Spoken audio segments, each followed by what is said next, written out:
शुरू करते हैं। Hey guys, how are you all? This ठीक है भाई. 23rd question is one of the cutest questions, because when you give it of the first approach, you will think that the answer that is given is wrong, but when you try it for second time and you think deeper, then you will see that yes, we are mistaken. So this is a very good question, like one of the most trickiest question, which seems to be easy, very straightforward, but it isn't, though. Let's see the solution now.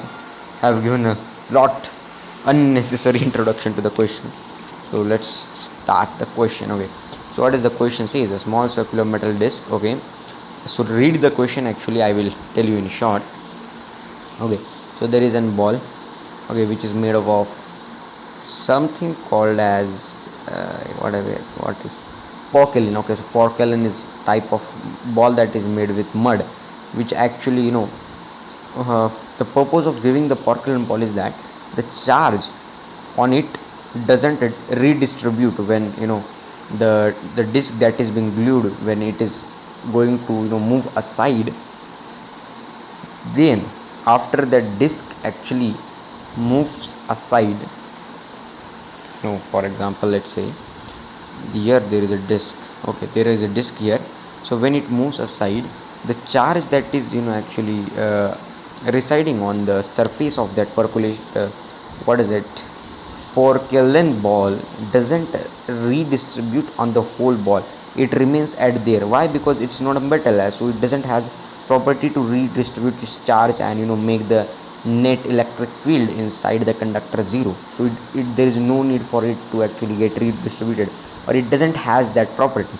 So it's that ball, and you can read the question, and let's move to the question. Okay, so there is a percolated ball there, and over this ball a very small disc, which we can assume as a very small point there. Okay, if you see, this is that disc that is sticked by a glue. Okay, that's sticked by glue, and then we put off a q charge all over that ball. And when you put that q charge all over the ball, that small ball, okay, what is that porcelain ball, the uniform charge is sprinkled, that the magnitude of the charge is q. Okay, now this glue which this disc is attached is not much stronger, so obviously there will be repulsion, because these are the like charges, and they will this disc will get actually get disconnected from this percolate ball, because the glue is not able to actually attach it to that porcelain ball, and obviously the repulsive forces will break off the connection that was made with the glue. Okay, now what have we asked? We have asked the acceleration. So actually we have asked force by mass, and of which time the force is being asked.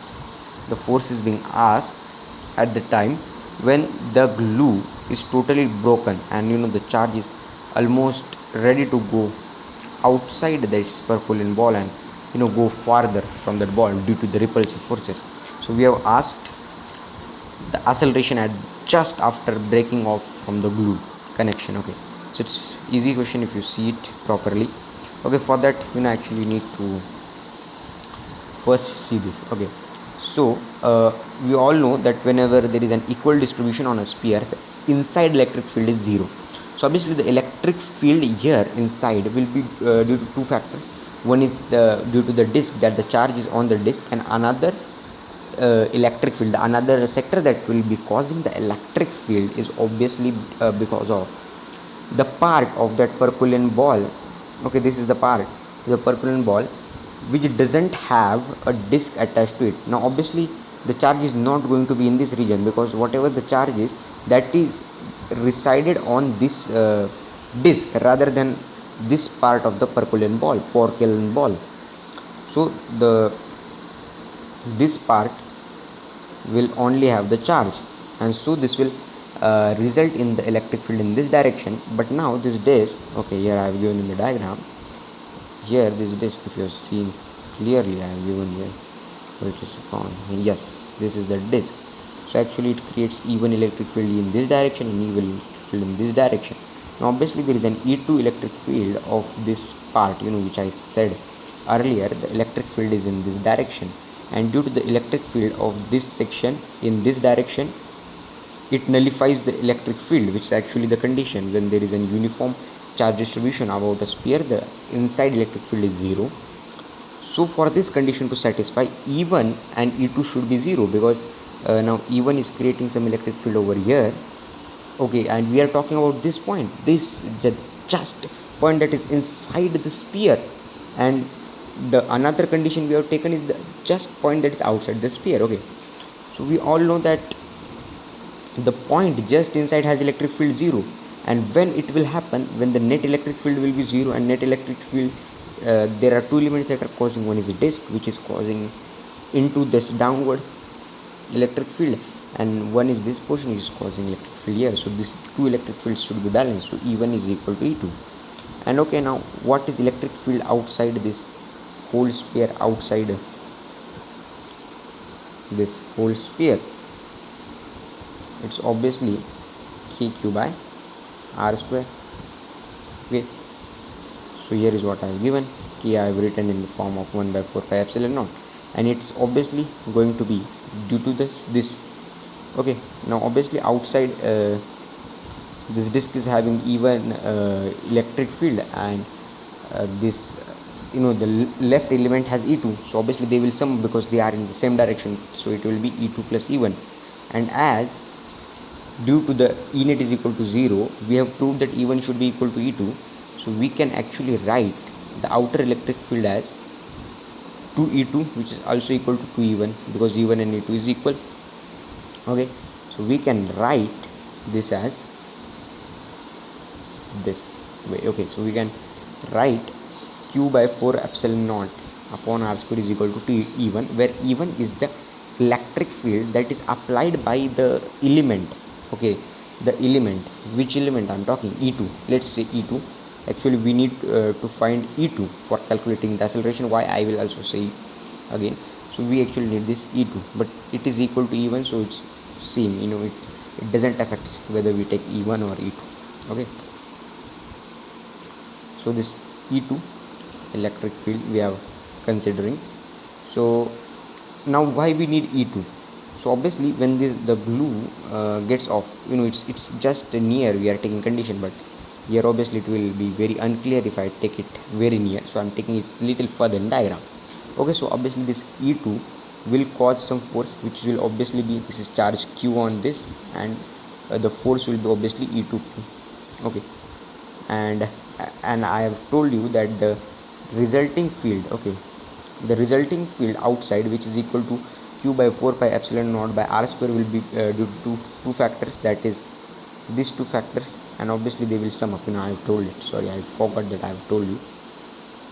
Okay, then from here we come across this, that q by 4 epsilon naught by r square is equal to 2e E1. And now obviously what will the force will be? Obviously what force will be EQ, and Q is the charge on disk, and we need to find Q obviously. Why? Because we have to find acceleration, and acceleration at any point is obviously very simple, F net upon m. So this is F net because we are said to actually not assume the gravitational force. We are not assuming the gravitational force there. So this is the force acting on it. So when we calculate this, we have to just simply divide it by m, and we will get acceleration. Now we have to actually calculate q, which is again a very easy question, very easy task. Why? Just see here. Okay, now just see that the key point is that this whole system gets disintegrated. Okay, this whole system, I'm marking here, this whole system, this one, okay, this one gets disintegrated into these two systems when the glue breaks off this system, and this is the disk. So whatever is the force on this disk is obviously due to this. Okay, this only due to this. So we are only going to calculate E2Q and not 2E2Q. Why not? Because obviously this disk is not going to cause any force on itself.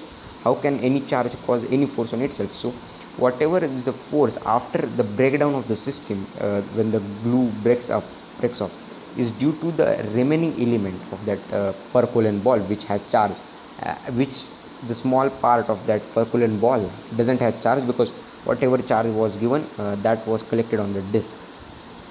Okay, so it's very clear that the force will be only E2q, not 2E2q. So now we know E2's equation from here, because this is equal to 2E2. okay, just see here, it's 2E1 on E1 is equal to E2. So we have E2 and we just need to calculate E1, and it's pretty easy to calculate Q. How did we calculate U? Just see here. Okay, now Q is equally distributed on the whole sphere, so we will calculate sigma, which is obviously charge per unit area, and area of the sphere is 4 pi r square, and the charge that is resided on this area will be sigma into area, and the area of the disk is obviously pi r square. So we get the Q, which is obviously equal to, okay, the Q is equal to, oh no, this has vanished. Okay, I will write here myself.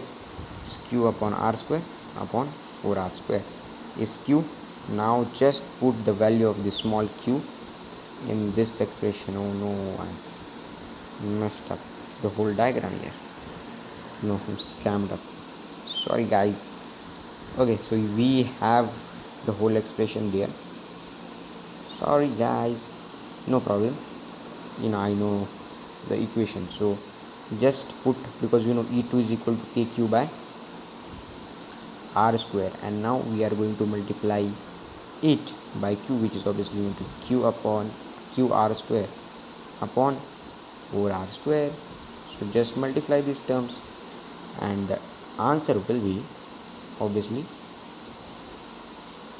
so it's 2, because kq by r square is equal to 2e1, so e1 will be equal to kq by 2r square into qr square by 4r to the power 2, which is obviously r square. So it's kq square r square upon 16, sorry 8, so it's not 16, 8 r to the power 4, and when you write this k as 1 by 4 epsilon naught, this will become 32 pi epsilon naught r to the power 4 q square r square, and that's our answer. That is given as the answer key. Okay, actually this file didn't got well, so thanks friends. Subscribe, like and share my channel. Thank. ठीक है यार, कर देंगे।